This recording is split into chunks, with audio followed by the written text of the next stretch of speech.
supporting debris control, temporary power, infrastructure assessment, flood control, and safe waterway assessments. Secretary Austin continues to receive updates on these response efforts, and the department continues to engage with interagency partners. Shifting gears again, in September 2023, Secretary Austin announced that the department would, for the first time, begin to proactively review the military records of former service members discharged under Don't Ask, Don't Tell due to their sexual orientation. The review was focused on those who might have been eligible for upgrades to the characterization of their discharge or changes to their reason for separation but had not yet applied. After a year of exceptional work, the Military Department Review Boards directed relief in 96.8% of the 851 cases that they proactively reviewed. What this means is that of the nearly 13,500 individuals who were administratively separated under Don't Ask, Don't Tell policy and served long enough to receive a merit-based characterization of service, 96% now have an honorable discharge. The department is sending former service members who obtained relief through the department's Don't Ask, Don't Tell records review initiative information on how to obtain copies of their new discharge certificates. We encourage all veterans who believe they have suffered an error or injustice to request a correction to their military records. Today, the Secretary held a bilateral engagement with Minister of Defense Poulsen of the Kingdom of Denmark here at the Pentagon. The Secretary values the United States' close relationship with the Kingdom of Denmark, and a readout will be available later online today at defense.gov. And finally, tomorrow, Secretary Austin will travel to Brussels, Belgium, from October 16th through 18th, 2024, to participate in a series of multilateral meetings, including the NATO Defense Ministerial and the Ministerial of the Force contributing members of the Global Coalition to Defeat ISIS. These engagements and others will focus on strengthening NATO's collective defensive posture, adapting the de-ISIS coalition to an evolving threat from ISIS in the Middle East and globally, and enhancing military support for Ukraine. Secretary Austin will then attend the first ever G7 Defense Ministers meeting October 19th in Naples, Italy, where he will also meet with his Italian Minister of Defense counterpart and the new Japanese Minister of Defense, Nakatani. The discussions at the G7 will center on ensuring continued security assistance for Ukraine, addressing the need to de-escalate tensions in the Middle East, exchanging views on the importance of a free and open Indo-Pacific, discussing support for partners in Africa, and fostering additional cooperation on the defense industrial base and issues among world's leading democratic economies. Later on in the trip, Secretary Austin will conclude with an official engagement in Vatican City.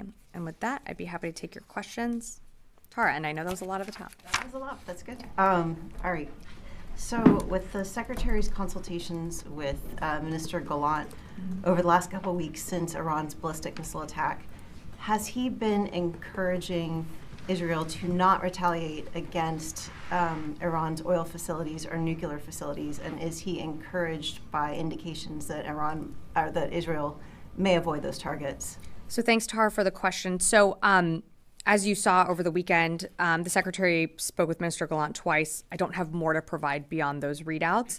Again, speculating on a potential response from Israel, I'd refer you to them to speak to their own operations, but I just don't have more to provide than those readouts. Okay, so trying it from another angle then, would the Secretary prefer that Israel not strike Iran's nuclear facilities? Appreciate the question in a different angle. I'm not going to be able to provide more than the readouts. The Secretary, as we've said for a few weeks now, we continue to engage the Israelis on, and speak with them about what their response might look like. But I'm just not going to be able to provide more on that. Natasha. Thanks, Sabrina. So in the letter that Secretary Austin co-authored with Secretary Blinken to the Israelis, I believe it was sent earlier this week, was that letter specifically a threat that the U.S. military is not going to be able to provide weapons to Israel anymore if they do not, within 30 days, get more aid into Gaza? It was a little bit vague in its wording. It kind of said that there will be implications for U.S. law if they don't change what they're doing. But is this specifically a threat to withhold certain forms of military assistance if they don't move forward with changing the amount of aid into Gaza? So in terms of the letter that you referenced, I can confirm that Secretary Austin with Secretary Blinken, they co-signed a letter that went to their Israeli counterparts. This was personal, private correspondence, so I'm not going to get into more specifics of it, other than it was expressing concern about the humanitarian conditions in Gaza. But beyond that, I'm just not going to be able to provide more details. How can you say that it's personal and private when it's the Secretary of State and Secretary of Defense sending a letter? The Secretary of Defense and Secretary of State can send private correspondence to their Israeli counterparts or counterparts all over the world. That doesn't necessarily mean that those letters need to be public. I understand that there is reporting out there and imagery out there of a letter, but that doesn't necessarily mean that it is a public letter for public consumption. It was. Can I just finish? It was private correspondence because it was addressed to their Israeli counterparts, both of them. They send letters all the time to, whether it be to members of Congress or their counterparts all over the world, that are not intended for public consumption. So the letters weren't addressed to, Associated Press or to Fox. It was addressed to two people, to their counterparts, and it was a letter that, I'm just not going to get into private correspondence beyond that. It's on U.S. government letterhead, correct? I cannot. Private, is it like on, pink stationery, or is it on letterhead from the U.S. government? I would assume it was on letterhead, Jen, but what I can tell you is that just because something is on letterhead doesn't mean that it's meant for public consumption or to be leaked to the press. No, it's FOIA. Sure, yeah, of course, but that's still. I mean, if you are a U.S. government official and you're writing to your counterparts, that's not private or personal. You are a U.S. government official. You are a U.S. I understand the back and forth here, but so I think, in fairness, U.S. government officials can engage their counterparts. They can have closed-door meetings with their counterparts. They can do calls with their counterparts. We provide readouts of those calls. There are letters that are sent often between government officials that are not intended to be made public. I have seen some of the social media circulating around this letter. I understand the questions that you're asking about it, but this was meant to be a private letter. I shouldn't have said personal, a private letter between government officials talking about the situation in Gaza. And it was intended to be private. And those are conversations that also happen in person that are private conversations. We don't read all of those out every single time. Can I come around the room, or do you have another one on this? But it's also Sure. citing official U.S. policy on how they qualify someone or a country to qualify for foreign military financing. That's just U.S. policy. Yeah, so I'm just not going to be able to go into more details on the letter itself. Again, I confirmed that a letter was sent. It was meant to be private.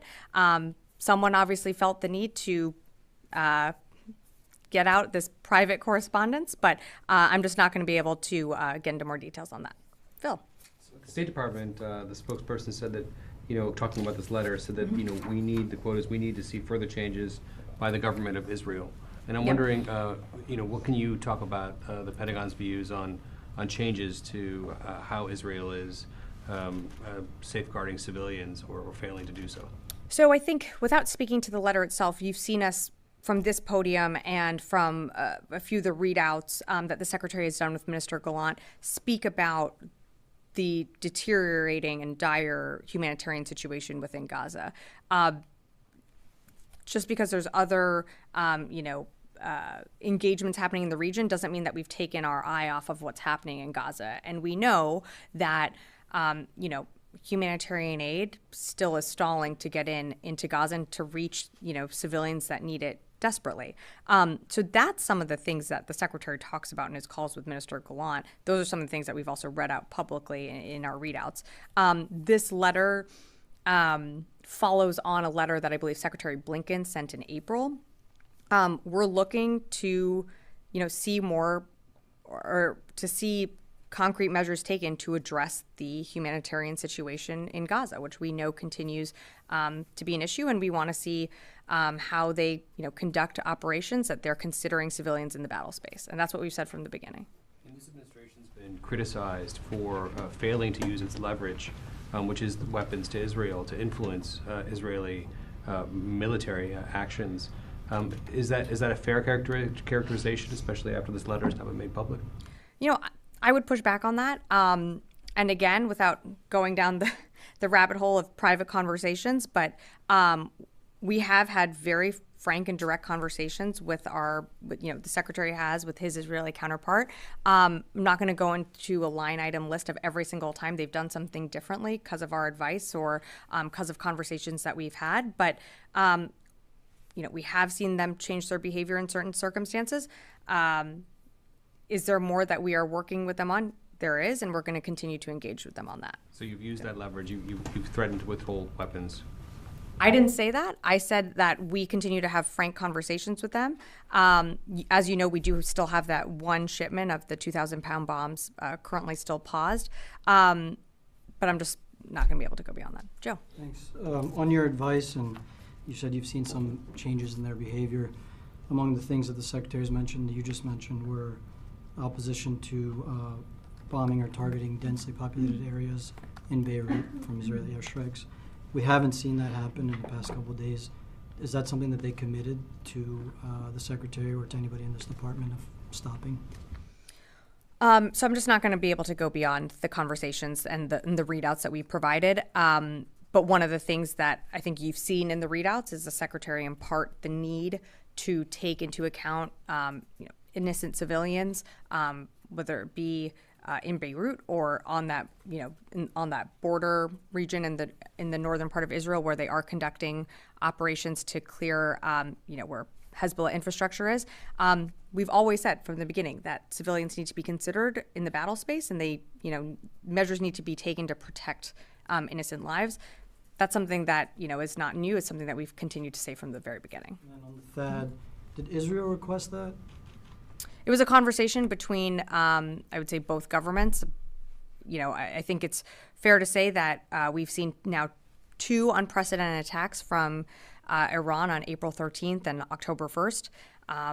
You've seen our destroyers engage from the sea. This is now a land-based capability that will be able to help defend against another ballistic missile attack if Iran did choose to respond in that way. Just one final Sure. one. The former top, policy chief for the Middle East here at the Dana Stroul, and spoke to FT, today.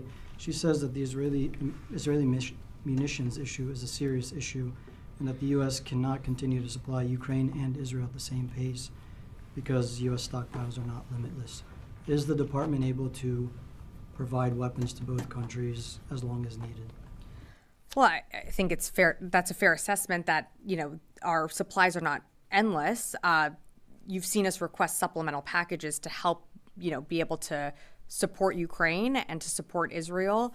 You've seen us have issues, when it comes to reinvigorating the defense industrial base. So I think, we are continuing to support Ukraine in what it needs on the battlefield. We're continuing to support Israel in its self-defense. We're going to continue to engage the defense industrial base on how best to do that.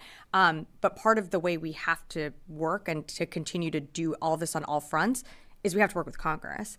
And not to belabor the point, but for nearly 6 months we had a delayed supplemental package that we didn't get, which delayed our own shelves from being backfilled.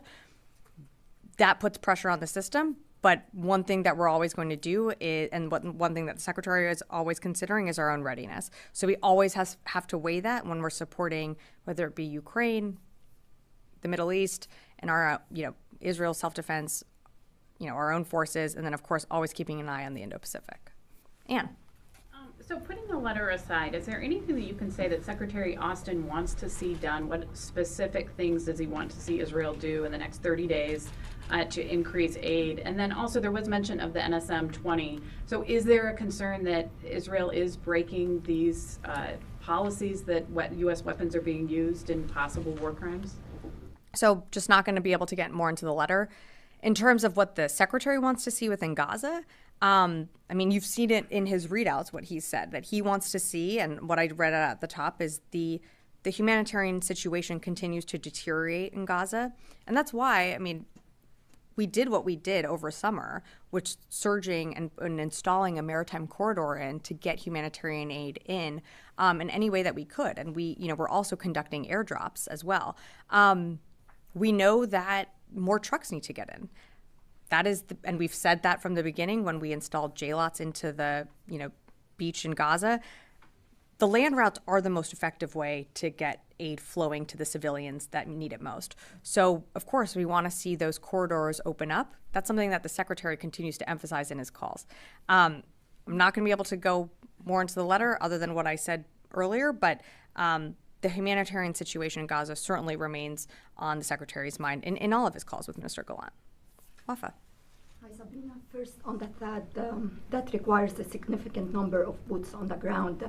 Are we seeing here a shift in this administration's no boots on the ground policy? And then I have another question on Lebanon. Sure. So just to clarify, Wafa, the THAAD will take approximately 100 soldiers to operate it.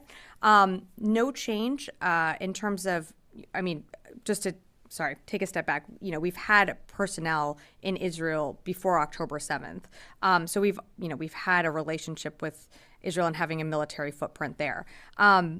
Think of the THAAD as an augmentation to just Israel's air defenses and exactly what our DDGs do in the Eastern Med. They provide a ballistic missile defense capability that is, sea-based. This one's land-based. So it just augments Israel's self-defense. It's, we saw the attacks that happened on April 13th and October 1st. We know that we need that additional layer on land, and we're happy to provide it. On Lebanon, in his recent phone calls with Mr. Gallant, Secretary Austin reinforced the need to shift from military operations in Lebanon to a diplomatic pathway in a feasible, as soon as feasible. Has Secretary Austin asked Mr. Gallant of a timeline? Did he has the chance to discuss a timeline with him about the operations in Lebanon? And I have another follow-up. Sure. I don't have anything to add on timelines, but the Secretary, of course, continues to urge for a diplomatic off-ramp here. We know that that is the best path forward. That's what we want to see. That's what this administration continues to push forward for. And so that's what he emphasizes in his calls. You had another one? Yes. Sure. Has the Pentagon reached out to the Lebanese armed forces after last week Israeli strikes that killed 2 Lebanese armed forces soldiers? And is the assessment here at the Pentagon still that Israel is just targeting Hezbollah, giving also that it targeted the UNIFIL forces in South Lebanon as well last week? So our assessment is that, yes, they are still conducting operations to go after Lebanese Hezbollah, infrastructure, C2 nodes along that northern border. As you heard me read out at the very beginning, we expressed deep concern over, what happened with those UN peacekeepers that were, within Lebanon. But that is still our assessment that they are conducting operations against Hezbollah. But you didn't reach out to the Lebanese. Oh, I'm sorry. I didn't mean to not answer your question. I don't have anything to read out from the Secretary's level. I can't speak for other components within the department, but nothing from the Secretary's level. Charlie. Sabrina.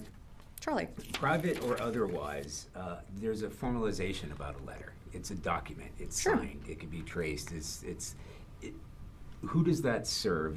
Is it because the United States needs to be seen to be doing something? Knowing this letter would get out, signed by these 2 very important figures at this particular time. Why? Why wasn't it a phone call? Why was it a letter? Okay. Well, appreciate the question, but we didn't know it was going to get out. We didn't know that someone was going to. All I can tell you is that the Secretary and Secretary Blinken sent a letter. I'm not going to go into those details. I've seen the social media reports out there, but I'm just not going to go into more details of a letter. Why do you make a phone call versus sending an email versus sending a text? Look, I'm not going to go into the decision making of why a letter versus a phone call, but it was meant to be a private correspondence between 2 senior administration officials, from the Department of Defense and Department of State to their counterparts.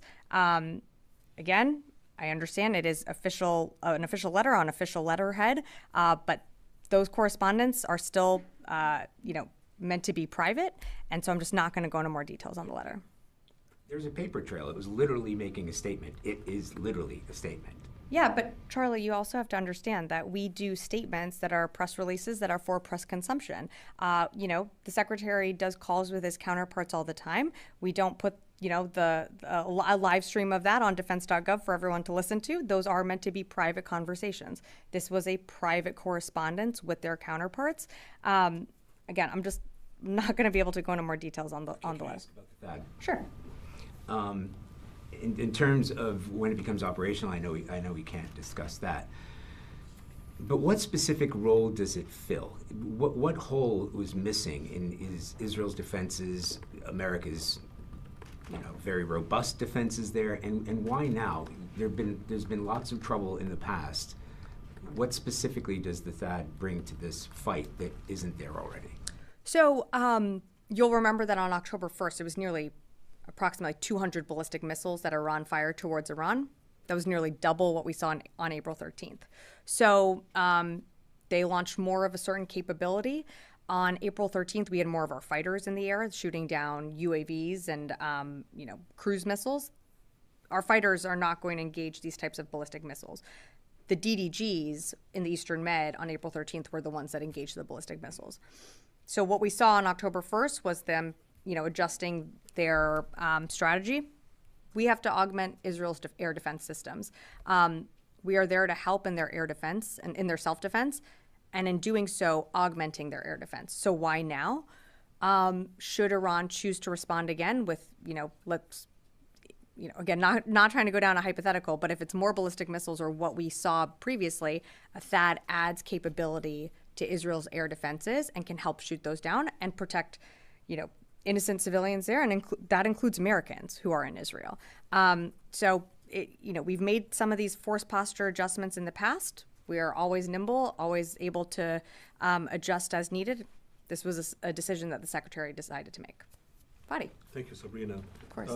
So as you said, the deployment of the THAAD in case Iran decides to attack again, which means potentially U.S. soldiers might be in harm's way. For a year now, you've been telling us the U.S. is not involved in this conflict. Putting troops on the ground now wouldn't make the U.S. involved in the conflict?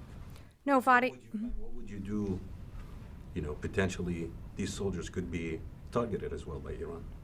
So, Fadi, I think it's important to remember that the THAAD serves a similar purpose to our DDGs. It is an air defense system that is helping augment Israel's air defenses that can help shoot down ballistic missiles. This is also meant to be a temporary provision of air defense capabilities to better protect Israel.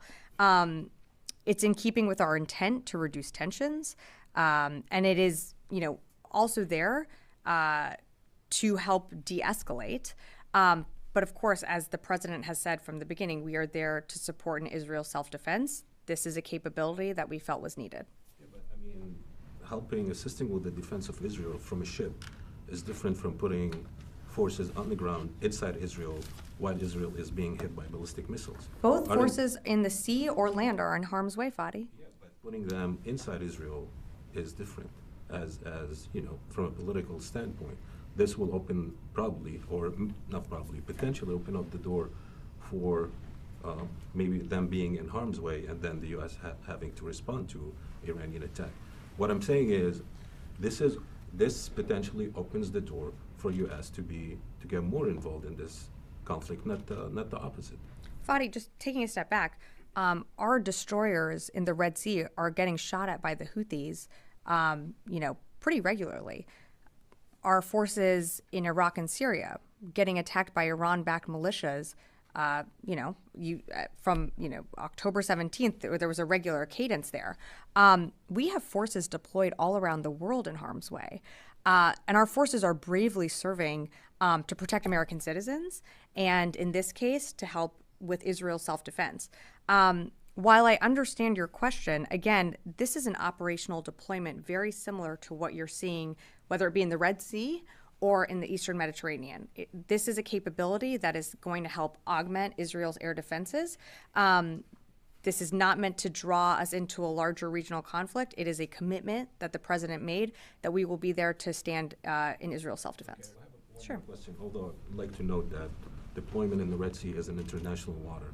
It's not on sovereign land or within the territorial Sure. water of another nation. But they're still in harm's way. I know, but that's different from deploying to a nation that might be attacked because of its own actions, which is different. Well, I mean, Fadi, Yeah, I don't to wanna be, get into it. well, Yeah. well, But- you don't want to get into it, but just pulling it back, you're talking about a nation's own actions, but let's remember what happened on October 7th. Okay, we can remember the last 75 years, but that's not my point. Another question, did the secretary in his last 2 phone calls with Mr. Gallant express opposition to Israel's strikes inside Beirut, capital of Lebanon? Without going beyond the readout, the secretary reiterated the need to do more when it comes to protecting innocent civilians. I'll just leave it at that. Thank you, Sabrina. Could you confirm if this is the first time the U.S. Sent troops to Israel since October 7th? Well, we've had a military presence in Israel before October 7th. We had personnel there after October 7th. You might remember with, whether JLOTs or assisting with hostage rescue and recovery. So no, not the first time that military personnel has been within Israel since October 7th. If you're asking about the THAAD specifically, we deployed a THAAD to the region post October 7th, and a THAAD was there in 2019 for an exercise. I'll come back. I'm just going to go to some of the other. I mean, I guess you have had batteries in other countries in the region. Mm-hmm. Would you mind if you reveal what countries host those THAADs? I would mind revealing those. I'm not going to give a operational placemat of where all of our air defenses are. I don't think that really helps our adversaries. Well, actually, I think that would help our adversaries. But I think what you can be assured of is that we're always going to have capabilities in the region needed to protect our forces. But I'm just not going to be able to give you that readout. The THAAD in Israel, not mentioning them in other countries. Because of what we are doing to defend Israel, it made sense to announce this. Well, thank you very much, no. Sabrina. You had a back and forth about the THAAD system and how they are always all around the region in harm's way. But this time... Well, we have troops all over the world, serving all over the world in harm's way, yeah. That's correct. And anytime anything could happen, that's obviously granted. But Iran has already committed to attacking Israel again if they were to be attacked. So making US personnel basically a military shield for Israel against Iran, they could very well be hit by Iran. So have you taken that into consideration? Because that could suck the United States and Iran right into the middle of a war.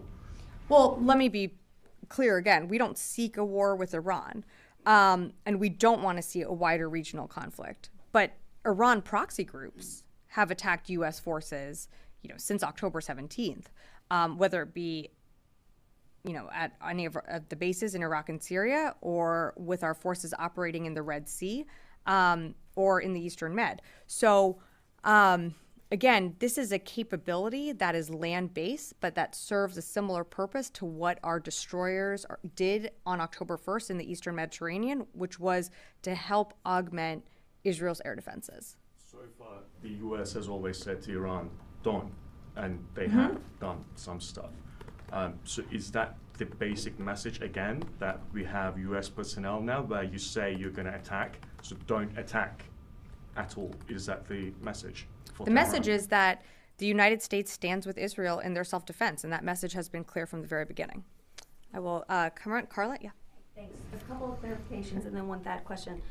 So you said you're not going to discuss the letter, but you are confirming the authenticity of the letter that has been circulating online, right? There's no dispute on that. I am not confirming the authenticity that's circulating. I am confirming that they co-signed a letter that was sent to their Israeli counterparts. Okay. And then should Israel fail to demonstrate commitments such as, like you said to Ann, increasing the corridors, et cetera, is the U.S. military debating right now whether or not to withhold military support to Israel? Yep. So appreciate the question, Carla. Israel continues to receive support from the United States, whether it be through FMS sales or what you're seeing, that we're doing in Israel self-defense. I just don't have more to provide. But should they not make the changes that you have called for? Yeah, I'm just not going to go into more details. Okay, and then on the THAAD, you announced the THAAD to Israel. Should there be another THAAD in Eastern Europe, Romania, Poland have been some of the places that have been mentioned in the past? Why would those THAADs not be used to help defend Western Ukraine from Russian attacks? Because if you can send a THAAD to Israel to help stop attacks from Iran, why would a THAAD in Poland or Romania, for example, not be utilized to help defend civilians in Ukraine? Okay. So different capabilities, different wars, different regions. The commitments also to Israel and Ukraine are different. We have a long-standing partnership to come to Israel self-defense. You've seen the president commit that from October 7th. And when Ukraine was attacked over 2 years ago, the president made a commitment to stand with Ukraine for as long as it takes. But again, you're talking about different capabilities being moved, and what's needed for, should Iran attack again, is a THAAD. For engagements from, what Russia is doing in Ukraine, different capabilities, such as, as you know, I don't need to go through the long list, but not to use this expression, but it is a little bit of apples and oranges here. So, I don't want to go down the whole list of everything that, we're providing Ukraine to everything that we're providing Israel. But what I can tell you is this administration, this department continues to support both in the different needs that they need. Just a quick follow-up to that. Sure. With all due respect, I need a little bit of clarification on the different capabilities, because Russia has fired ballistic missiles. Mm-hmm. I believe they used them in Yavoriv in western Ukraine towards the start of the war when they were attacking a base that had been used by international forces. So why couldn't a THAAD, if it's already defending NATO territory, also defend Western Ukrainians against ballistic missiles should Russia decide to fire more? Yeah, Carl, I think I answered that question. Constantine. Thanks, Sabrina. Just continuing the THAAD conversation, can you say where this unit is coming from? Are you guys deploying it from the U.S.? Or It's coming from the United States. It's coming from the United Yeah. States. Okay. Are you able to say any more specifics than that? Not more specifics than that. Fair enough. And then more broadly, I guess, following up on sort of the conversation that we've been having and some of the questions my colleagues have asked, when we look back to, for example, J-Lots, this building had a very strong reticence and went out of its way to point out no boots on the ground, to the point that maritime experts said it hampered the operation. It really limited, and you guys had to pull it out because personnel couldn't step foot onto Gaza. But it seems now we're incredibly willing to put troops in harm's way. Square the circle? I mean, what's changed? Israel is different than Gaza. And before October 7th, we had military personnel within Israel. And we have continued, that's been a relationship and partnership that goes, far back. In Gaza, the president committed to not putting troops on the ground there, which is why you saw what we did with J-Lots. We continue to support and stand by Israel in their self-defense. I know there's a lot of parsing here, but the THAAD capability, while it is going to Israel, it is temporary. It is, temporary provision of air capabilities that they need should they face another attack like they did on October 1st. But that doesn't minimize, again, what we did in Gaza. We're incredibly proud of all the humanitarian, whether it be food, water, medical supplies that we were able to get in during that time. But more needs to be done, and it needs to be done quickly. And that is something that the secretary continues to impress upon in all of his calls. In the back. I'm Lorana Lanz with the Asahi Shimbun. Shifting over to the Indo-Pacific, on Monday, China conducted drills surrounding Taiwan, which alerted and alarmed the Taiwanese government. The Pentagon released a statement condemning these acts. That being said, my question is there any plans to change U.S. force posture in the region or to conduct additional operations in reaction to China's drills? Thanks for the question. So no force posture changes to make today. It's something, in reference to what you mentioned, it's something that we monitored. And, as the White House noted last week, it is longstanding tradition for Taiwan's president to deliver remarks on October 10th. Again, we remain focused on the Indo-Pacific, but I just don't have any force posture changes to announce today. I will take a few more. I know there are some follow-ups, so one here, and then I'll come back here. Yeah. Thank you, Sabrina. There's been some new reporting around the 2023 drone incursion over Langley Air Force Base. Does the DoD have an idea of what objects it might have been? Thanks so much for the question. So specifically, Langley Air Force Base did experience incursions of unauthorized unmanned aerial systems last year in December 2023. The number of those UAS incursions did fluctuate on any given day, but they didn't appear to exhibit any hostile intent. It's something that we, have kept our eye on, but don't have more to provide on that. Jen.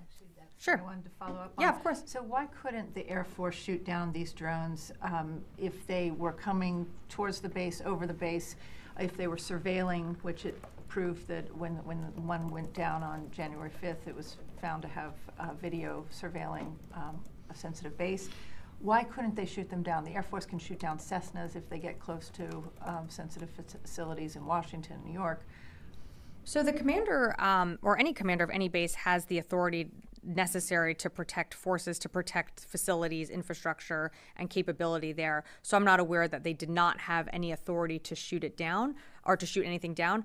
I do know that with all of these incursions, given that it's, on U.S. soil, there is another level of coordination within the interagency that needs to take place. But the commander absolutely had his or her authorities to engage any systems that are a threat to the base. Wouldn't surveillance or intelligence gathering be a threat to the base? Yeah, again, Jen, this is something that, I know the department continues to analyze. I don't have any information, or I can't confirm what you're saying. All I can tell you is that, the Air Force Base did experience a number of incursions, and that, we have been looking into it. And if I have more to share, I certainly will. Do you know where the drones were shot from? I don't. Tara, and then Tara, one in the back, and then Charlie. Back to the letter, understanding it's a private letter that was not intended to be released publicly. Mm-hmm. Did the secretary coordinate this letter with the White House or notify the president or NSC that they were sending this to their Israeli counterparts?